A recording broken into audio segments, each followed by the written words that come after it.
찬송가 336장으로 찬송하겠습니다. 336장 찬송입니다.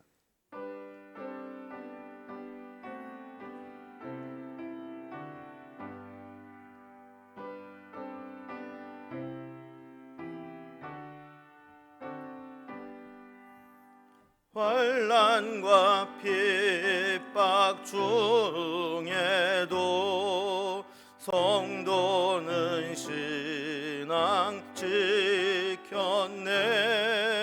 이 신앙 생각할 때에 기쁨이 충만하도다.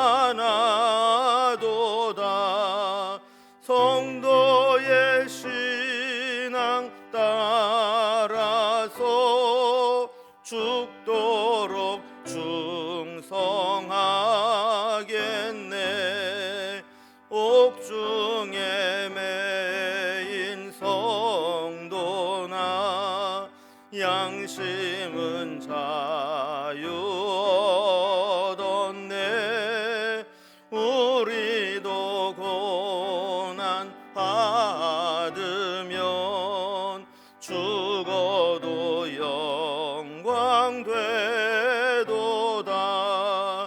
성도의 신앙 따라서 죽도록 충성하겠네. 성도의 신앙 본받아 원수도 사랑하겠네. 인자한 언어 행실로 이 신앙 전파하리라. 성도의 신앙 따라서 죽도록 충성하겠네. 아멘.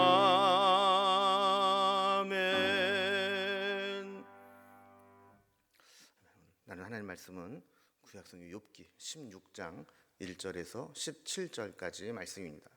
욥기 16장 1절에서 17절까지 776면에 있습니다. 말씀을 제가 봉독하겠습니다. 욥이 대답하여 이르되 이런 말은 내가 많이 들었나니 너희는 다 재난을 주는 위로자들이로구나. 헛된 말이 어찌 끝이 있으랴. 네가 무엇에 자극을 받아 이같이 대답하는가. 나도 너희처럼 말할 수 있나니 가령 너희 마음이 내 마음 자리에 있다 하자. 나도 그럴듯한 말로 너희를 치며 너희를 향하여 머리를 흔들 수 있느니라. 그래도 입으로 너희를 강하게 하며 입술의 위로로 너희의 근심을 풀었으리라. 내가 말하여도 내 근심이 풀리지 아니하고 잠잠하여도 내 아픔이 줄어들지 않으리라. 이제 주께서 나를 피로하게 하시고 나의 온 집안을 패망하게 하셨나이다. 주께서 나를 시들게 하셨으니 이는 나를 향하여 증거를 삼으심이라. 나의 파리한 모습이 일어나서 대면하여 내 앞에서 증언하리이다. 그는 진노하사 나를 찢고 적대시 하시며 나를 향하여 이를 갈고 원수가 되어 날카로운 눈초리로 나를 보시고 무리들은 나를 향하여 입을 크게 벌리며 나를 모욕하여 뺨을 치며 함께 모여 나를 대적하는구나. 하나님이 나를 악인에게 넘기시며 행악자의 손에 던지셨구나. 내가 평안하더니 그가 나를 꺾으시며 내 목을 잡아 나를 부서뜨리시며 나를 세워 관역을 삼으시고 그의 화살들이 사방에서 날아와 사정없이 나를 쏘므로 그는 내 콩팥들을 꿰뚫고 그는 내 쓸개가 땅에 흘러나오게 하시는구나. 그가 나를 치고 다시 치며 용사같이 내게 달려드시니 내가 굵은 배를 꿰매며 내 피부에 덮고 내 뿔을 티끌에 더럽혔구나. 내 얼굴은 울음으로 붉었고 내 눈꺼풀에는 죽음의 그늘이 있구나. 그러나 내 손에는 포악이 없고 나의 기도는 정결하니라. 아멘. 이 세상에는 수학 문제와 같이 공식만 잘 대입하면 누가 풀더라도 동일한 답이 나오는 그런 문제가 있습니다. 그러나 인생의 문제는 사람마다 또 환경마다 아무리 공식과 원리를 대입을 해도 답이 다르게 나올 수밖에 없는 그런 문제들도 있습니다. 인간의 고난의 문제가 바로 그런 것이죠. 누가 어떤 고난을 당했다 그랬을 때 일률적으로 그 고난의 원인은 이런 것이다 라고 말할 수 없는 겁니다. 우리는 지금 이제 이런 논쟁을 계속 살펴보고 있습니다. 15장에서는 친구들과 2차 논쟁을 시작한 엘리바스의 충고가 나왔습니다. 이제 16장과 17장은 여기에 대한 욥의 반론입니다. 욥은 엘리바스를 비롯한 친구들의 충고는 전혀 위로가 되지 않고 오히려 재난을 주는 위로자다, 이렇게 비꼬는 투로 반론을 이어갑니다. 욥의 친구들에게 너희들은 진정한 고난을 겪어보지도 못했으면서 마치 고난에 대해서 다 아는 것처럼 그렇게 이야기하는데 입장을 바꿔놓고 생각하면 나도 할 말은 많다라는 겁니다. 그래서 친구들이 만약에 나와 같은 고난을 당한다면 나도 너희들이 하는 것처럼 그렇게 화려한 말은 할 수 있다라는 거죠. 그리고 하나님께도 탄식하는데 마치 하나님은 자신의 대적과 원수가 되어서 나를 공격하는 것처럼 그렇게 엄청난 고난으로 나를 몰고 가시고 고통을 주셨다는 겁니다. 하나님께서도 빨리 이 고난을 거두지 않으시니까 탄식하고 그 뜻을 기다릴 뿐이라는 것이죠. 오늘 본문은 바로 그런 내용을 반론을 시작하고 있는데, 먼저 앞부분 1절에서 6절까지 단락을 보면 재난을 주는 위로자들, 친구들을 그렇게 비꼬고 있습니다. 말로는 충고하고 나를 위해서 한다고 하지만 결국에는 재난을 주는 위로자일 뿐이다 라는 거죠.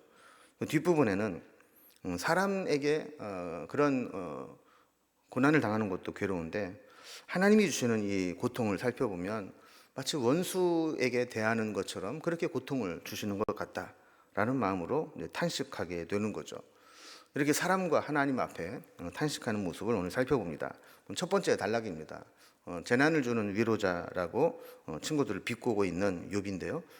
먼저 욥은 엘리바스의 주장이 잘못되었다라고 주장을 합니다. 그래서 2절을 보면 이런 말은 내가 많이 들었나니 너희는 다 재난을 주는 위로자들이구나 그랬습니다. 재미있는 표현이 나오죠. 재난을 주는 위로자. 나름대로는 와서 위로한다고 열심히 이야기를 하는데 듣는 입장에서는 전혀 위로가 되지 않고 이야기를 하면 할수록 도리어 상처와 답답함만 주고 있다라는 겁니다. 3절에 보면 그들의 하는 말들을 헛된 말이라고 이야기를 합니다. 헛된 말이었지 끝이 있으랴. 네가 무엇에 자극을 받아 이같이 대답하는가 그랬습니다.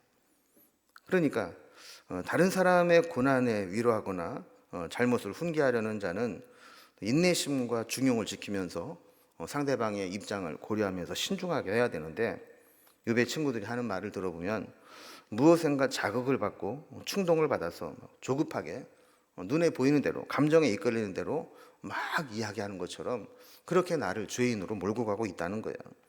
4절에서는 조금 더 노골적으로 친구들을 비판합니다. 나도 너희들처럼 말할 수 있나니 가령 너희 마음이 내 마음 자리에 있다 하자. 나도 그럴듯한 말로 너희를 치며 너희를 향하여 머리를 흔들 수 있느니라 그랬습니다. 그럼 여기에서 가령 너희 마음이 내 마음 자리에 있다 하자, 이 말은 입장을 한번 바꿔놓고 생각해 보자는 거예요. 너희들이 내가 당한 고난을 당하고 있다고 치고 내가 너희들에게 말할 수 있다면 나는 할 말이 없겠느냐. 너희들처럼 그렇게 화려한 말로 그렇게 비판하고 정죄하면서 충고할 수 있을 거라는 겁니다. 그런데 만약에 욥이 그렇게 했다면 욥도 지금 친구들처럼 똑같이 번뇌케 하는 재난을 주는 위로자가 될 수밖에 없는 것이죠. 그래서 욥은 그러나 나는 그렇게 하지 않았을 거다. 나 같으면 너희들이 내가 당한 고난을 당했다면 그렇게 화려한 말로 정죄하고 비판하지 않았을 거라는 거예요. 5절에 보면 그래도 입으로 너희를 강하게 하며 입술의 위로로 너희의 근심을 풀었으리라 그랬습니다. 그러니까 너희들은 내 고난을 보고 나를 그렇게 무지막지하게 재난을 주는 위로자처럼 고통스럽게 하지만 내가 너희들의 입장이고 너희가 나처럼 고난을 당한다면 나는 그렇게 안 했을 거다라는 거예요. 오히려 용기를 주어서 강하게 해주고 위로로 근심을 풀어줬을 것이라는 거죠. 보통 고난 중에 있는 사람은 자기 입장을 하소연하고 위로와 이해의 말을 들으면서 위안을 얻고 이 고통을 이겨내고 싶은 마음이 있습니다. 그런데 욥은 친구들에게 아무리 하소연을 해도 본전도 못 찾고 오히려 더 큰 상처만 입게 되었다는 것이죠. 6절에 보면 내가 말하여도 내 근심이 풀리지 아니하고 잠잠하여도 내 아픔이 줄어들지 않으리라 그랬습니다. 그래서 욥은 대답 안 하고 가만히 있어봐도 뭐 아픔이 줄어들지 않고 또 말해봐도 도리어 본전도 못 찾고 얼마나 답답하냐 이런 이야기를 하는 거죠. 그렇다면 이렇게 친구들과의 대화를 통해서 그 어떤 위로도 얻지 못하고 오히려 재난을 당하는 것처럼 2차 가해를 입는 고통을 느끼게 된다면 이제 남은 게 뭐가 있을까요? 그래서 하나님을 바라보는 것밖에 없습니다. 그래서 이제 두 번째 단락을 보면 하나님을 바라보는데 하나님 역시 답답하기는 매 한 가지입니다.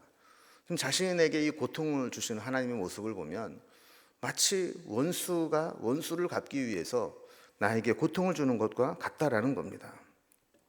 하나님이 욥에게 어떤 분명한 음성을 들려주신다거나 또 어떤 환경의 결말로 어떤 것이 옳은 것인가를 좀 보여주시면 좋겠는데 하나님도 그런 반응이 없다라는 거예요. 오히려 7절에 보면 이제 주께서 나를 피로하게 하시고 나의 온 집안을 패망하게 하셨나이다 그랬습니다. 욥이 하나님께 연단을 받으면서 가장 먼저 겪었던 일은 비참함과 동시에 절망스러운 고통이었습니다. 욥은 자신이 이렇게 비참하고 고통스러운 절망에 빠지게 된 것은 하나님께서 심판하셨기 때문이라고 생각을 했습니다. 하나님이 욥을 쳐서 피로하게 하셨고 욥의 가족들까지도 비참하게 패망에 이르게 하셨다는 겁니다. 그런데 그 고난보다도 더 힘든 것은 하나님의 침묵입니다. 이 고난에 대한 이유를 설명해 주지 않고 그 뜻을 깨닫지 못하니까 더 비참한 처지에 빠지게 되었다라는 겁니다. 8절에 보면 이제 주께서 나를 시들게 하셨으니 이는 나를 향하여 증거를 삼으심이라 나의 파리한 모습이 일어나서 대면하여 내 앞에서 증언하리이다 그랬습니다. 지금 눈앞에 보이는 형편과 현상은 이러니 내가 아무리 의롭다고 내가 아무리 하나님의 죄에 대한 징계로 이런 고난을 당하는 것이 아니라고 이야기를 해도 믿어주는 사람이 없다라는 거예요. 극심한 고통을 당할 때 느끼는 하나님에 대한 감정은 이 하나님이 자신을 괴롭게 하고 고문하는 원수처럼 느껴진다는 겁니다. 그래서 욥은 9절에서 이렇게 하나님 앞에 탄식합니다. 그는 진노하사 나를 찢고 적대시하며 나를 향하여 이를 갈고 원수가 되어 날카로운 눈초리로 나를 보시고 그랬습니다. 그러니까 욥이 느끼는 것은 하나님이 자기를 대하는 것이 마치 원수가 그 악한 감정으로 원수를 갚기 위해서 진노하고 찢고 적대시하고 날카로운 눈초리로 쳐다보는 것과 같이 그렇게 느낄 수밖에 없다라는 거예요. 그럼 실제로 하나님이 그럴 리가 있겠습니까? 그러나 욥의 입장에서는 그렇게밖에는 해석이 안 된다는 겁니다. 평소에 잘 되는 것을 시기했던 자들이나 또 좋지 못한 감정을 가지고 있던 자들은 고난과 아픔을 당하는 것을 볼 때 그것을 아주 조롱하고 비난하기 쉽습니다. 10절에 보면 무리들은 나를 향하여 입을 크게 벌리며 나를 모욕하여 뺨을 치며 함께 모여 나를 대적하는구나 그랬습니다.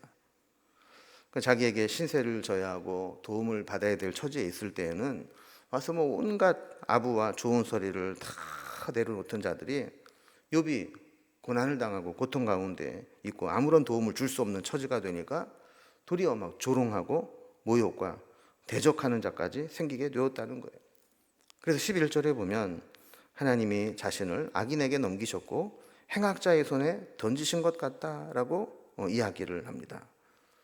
보통은 하나님께서 악인과 행악자로부터 보호해 주시는데 지금 내 상황을 보면 하나님께서 악인과 행악자에게 던져서 그들이 함부로 나를 해치고 고난을 주는 것과 같다라는 겁니다. 그런데 막상 당해보니까 그들의 무자비한 포악이 너무나 잔인합니다.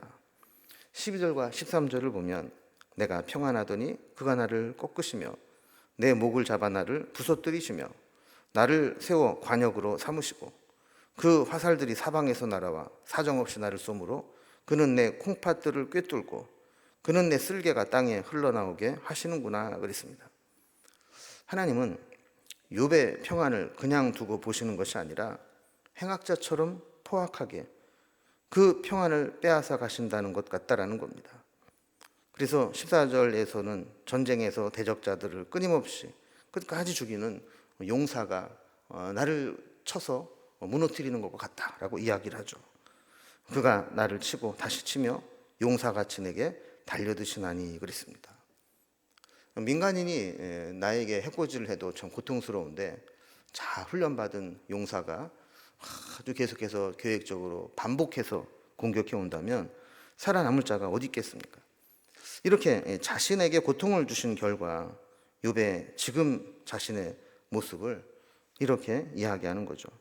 내가 굵은 배를 꿰매어 내 피부에 덮고 내 뿔을 티끌에 더럽혔구나. 내 얼굴은 울음으로 붉었고 내 눈꺼풀에는 죽음의 그늘이 있구나 그랬습니다.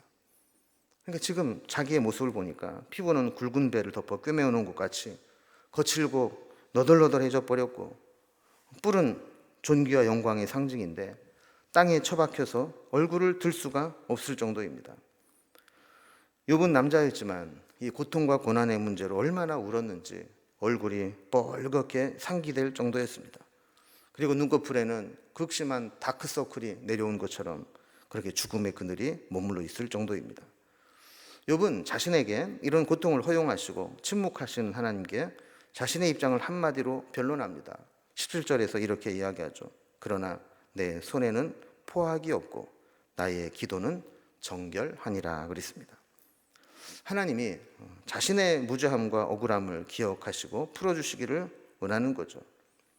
보통은 이렇게 고난을 당하게 될 때 자기도 자기 자신을 감당하지 못해서 말로 다 할 수 없는 원망과 불평과 때로는 분노와 증오가 터져 나오게 됩니다.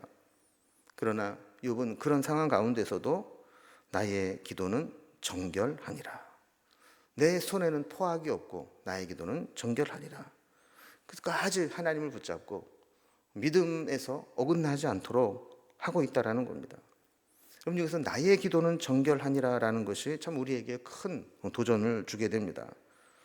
욥이 얼마나 고난 가운데 또 자기를 비난하는 친구들의 그 비난 가운데서 영적으로 자신을 순전하게 보존하기 위해서 노력했는가를 보게 되는 것이죠.